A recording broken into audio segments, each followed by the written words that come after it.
So now we are going to see this example based on functional dependency.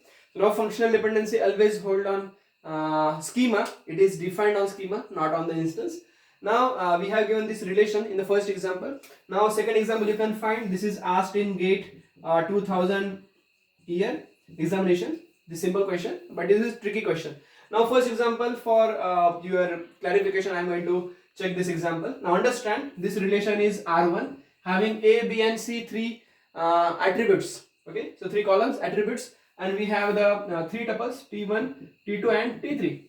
Now we are going to check the functional dependency on this relation. Now take first start with, let's say B determines C. So B is B and C. We are going to check this whether this functional dependency holds true or not. Now understand here, according to the rule, if T1 and T2 matches here, now you can see the 2 above for T1 and we are having the 2 for T2, they are agreeing here. It must also agree here. You can find here 3 and 3. Now this is hold true for T1 and T2.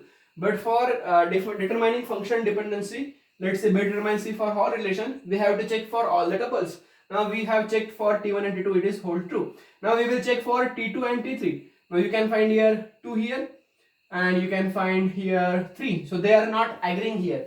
So this is not compulsory that they must agree here. They may agree or they may not agree here. Means what? Data may be same or not same. Still we can say that B determines C for relation B and C. Because here again, once again I'm going to explain, you can find 2 here, 2 here, 3 here, 3 here. Means what? You can easily say B determines C because here they are agreeing here, they must agree here, they are also agreeing here, and they are not agreeing here, they may or they may not agree here. Still this relationship will be true. In what case the relationship will be false? In that case we will see the example, reverse functional dependency, that is what? C determine B. Now we are going to check this whether it is true or not.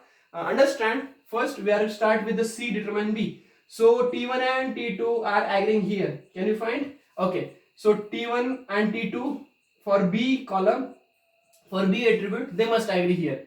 For T1 and T2 it is coming because they are agreeing here and they are again agreeing here. Means what? You can say B determines C for T1 and T2, but it should be true for all the tuples, pairs. Let's say we are going to again check for T2 and T3. So now here you can find here 3 and 3, they are agreeing here, they are agreeing here, and they must agree here. But in this case you can find out here you are getting 2 and you are getting 3. Means what? They are not agreeing here. Means what? C determines B does not, C does not determines B. It is C determines B is wrong in this case. So this is the example where you can find out the functional dependency. Again we will check for another functional dependency. Let's say A determines B. In this case, if you find out the unique attributes, let's 1, 4 and 5, no value is repeated here. In this case you can say A represents primary key. Like primary key is our Aadhaar card, mobile number and email ID. You can say here 1, 4 and 5. Because this is a unique key, it can represent everything. So you can say here A determine B, you can say here A determine C, and according to rule, if you check, then you will also find out they are agreeing here, they are not agreeing here. So they may or may not agree here, but still you can say A determine B and you can say A determine C for every tuple. Another relationship we can take, let's say B determine A. So in this case you have to find out 2 and 2 are agreeing here. Okay, so here you can find the 2 value, again you can find the 2 value in T2. It should be also here you are getting 1. Means what? You should be also getting 1 here, but it is not 1 here, my friends. It is 4. Means what? They are not agreeing here. So in this case you cannot say B determines A.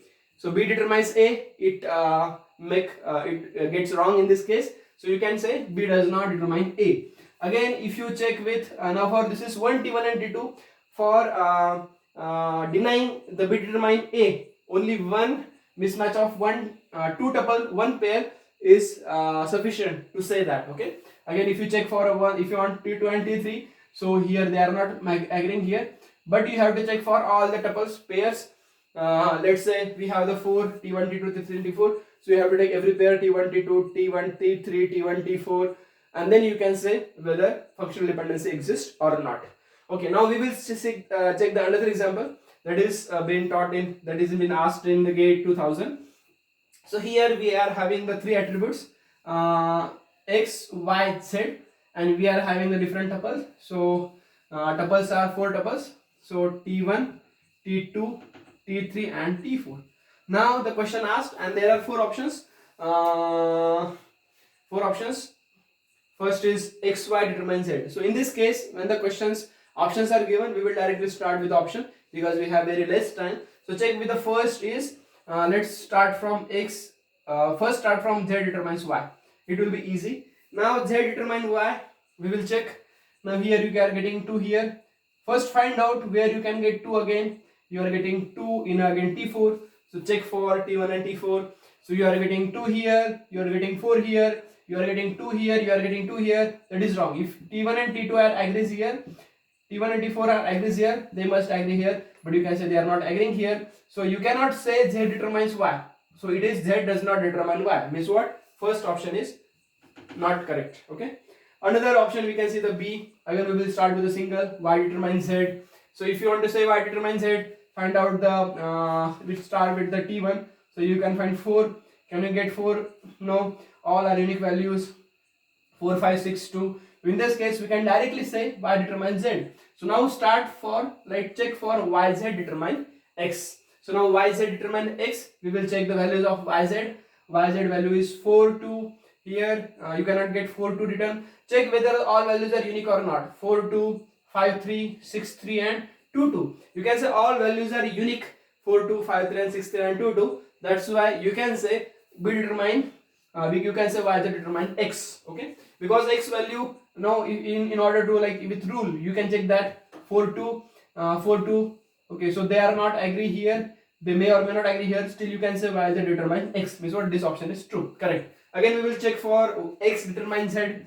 Now x determines z, x determines z. Check, this is 1, you can find 1 here, so they are agreeing here, but they are not agreeing here. Means what? You cannot say x determines z. This again option is wrong. Then go for D, xz determines y. So where is xz?